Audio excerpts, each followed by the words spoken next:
सत्यवादी राजा हरिश्चंद्र की ऐतिहासिक कहानी। जय श्री कृष्णा, राधे राधे। आप सभी पर भगवान श्री हरि विष्णु की कृपा सर्वदा बनी रहे। इसी मंगल कामना के साथ आज की वीडियो का शुभारंभ करते हैं। सत्यवादी राजा हरिश्चंद्र की कहानी सदियों से अनुकरणीय है। सत्य की चर्चा जब भी कही जाएगी, महाराजा हरिश्चंद्र का नाम जरूर लिया जाएगा। सूर्यवंशी सत्यव्रत के पुत्र राजा हरिश्चंद्र, जिन्हें उनकी सत्यनिष्ठा के लिए आज भी जाना जाता है। उनकी सत्य के प्रति निष्ठा उनके युगों बाद भी सत्य का प्रतीक बनी हुई है। इनका युग त्रेता माना जाता है। राजा हरिश्चंद्र अयोध्या के प्रसिद्ध सूर्यवंशी राजा थे, जो सत्यव्रत के पुत्र थे। ये अपनी सत्यनिष्ठा के लिए अडिग रहे और इसके लिए इन्हें अनेक कष्ट सहने पड़े। ये बहुत दिनों तक पुत्रहीन रहे, पर अंत में अपने कुलगुरु वशिष्ठ के उपदेश से एवं वरुणदेव की उपासना से इन्हें पुत्र प्राप्त हुआ। राजा हरिश्चंद्र सच बोलने और वचन पालन के लिए मशहूर थे। उनकी प्रसिद्धि चारों तरफ फैली थी। ऋषि विश्वामित्र ने राजा हरिश्चंद्र की प्रसिद्धि सुनी। वे स्वयं इसकी परीक्षा करना चाहते थे। राजा हरिश्चंद्र हर हालत में केवल सच का ही साथ देते थे। अपनी इस निष्ठा की वजह से कई बार उन्हें बड़ी बड़ी परेशानियों का भी सामना करना पड़ा, लेकिन फिर भी उन्होंने किसी भी हाल में सच का साथ नहीं छोड़ा। वे एक बार जो प्रण ले लेते थे, उसे किसी भी कीमत पर पूरा करके ही छोड़ते थे। राजा हरिश्चंद्र ने सत्य के मार्ग पर चलने के लिए स्वयं तक को बेच दिया था। इनकी पत्नी का नाम तारामती था और पुत्र का नाम रोहिताश्व। ये दोनों भी धार्मिक चरित्र के थे। राजा हरिश्चंद्र ने यदि स्वप्न में भी वाग्दान कर दिया यानी वचन दे दिया तो भी पीछे नहीं हटते थे। ऋषि विश्वामित्र की शक्ति से राजा हरिश्चंद्र ने सपना देखा कि उन्होंने अपना सारा राजपाट विश्वामित्र को दान में दे दिया है। अगले दिन जब विश्वामित्र उनके महल में आए तो उन्होंने विश्वामित्र को सारा हाल सुनाया और साथ ही अपना राज्य उन्हें सौंप दिया।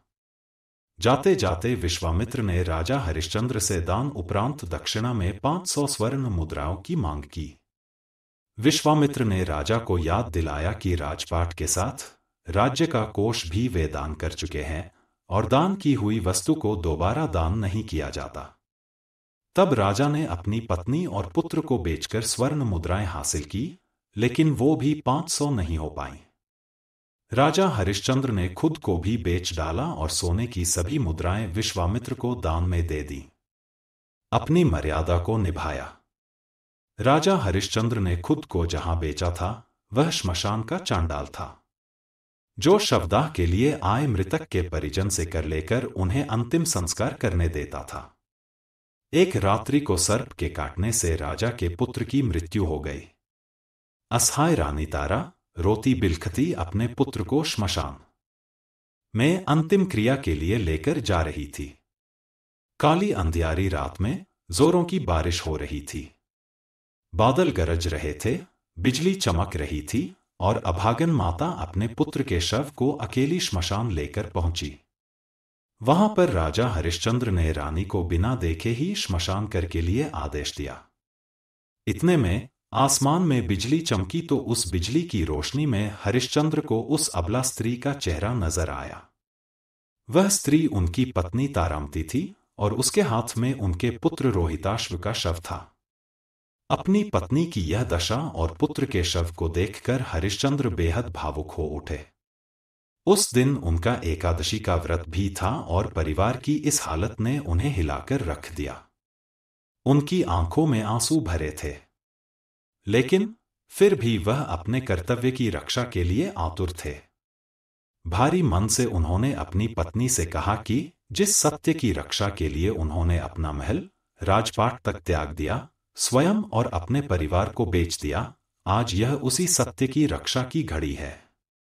राजा हरिश्चंद्र ने अपनी पत्नी से कहा, तुम्हें श्मशान में अपने पुत्र के अंतिम संस्कार के लिए निर्धारित कर देना ही होगा।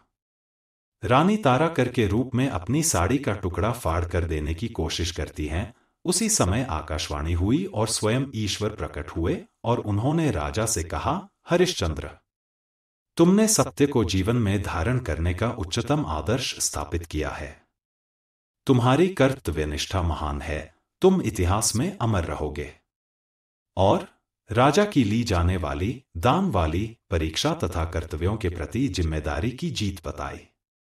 हरिश्चंद्र ने ईश्वर से कहा, अगर वाकई मेरी कर्तव्यनिष्ठा और सत्य के प्रति समर्पण सही है तो कृपया इस स्त्री के पुत्र को जीवनदान दीजिए।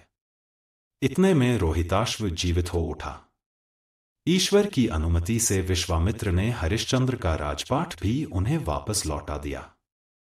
महाराज हरिश्चंद्र ने स्वयं को बेचकर भी सत्यव्रत का पालन किया। यह सत्य एवं धर्म के पालन का एक बेमिसाल उदाहरण है। आज भी महाराजा हरिश्चंद्र का नाम श्रद्धा और आदर के साथ लिया जाता है। भक्तजनों, यदि आपको हमारे चैनल के द्वारा सुनाई गई पौराणिक कथा सुनना अच्छा लगा है तो वीडियो को लाइक करें, कमेंट करें, अपने रिश्तेदारों व मित्रों के साथ शेयर करें। हमारे चैनल को सब्सक्राइब करें और बेल आइकन को दबाएं ताकि हमारे हर नए वीडियो की अपडेट आप तक सबसे पहले पहुंचे। हमारा चैनल आपके सुखी व मंगलमय जीवन की कामना करता है। धन्यवाद।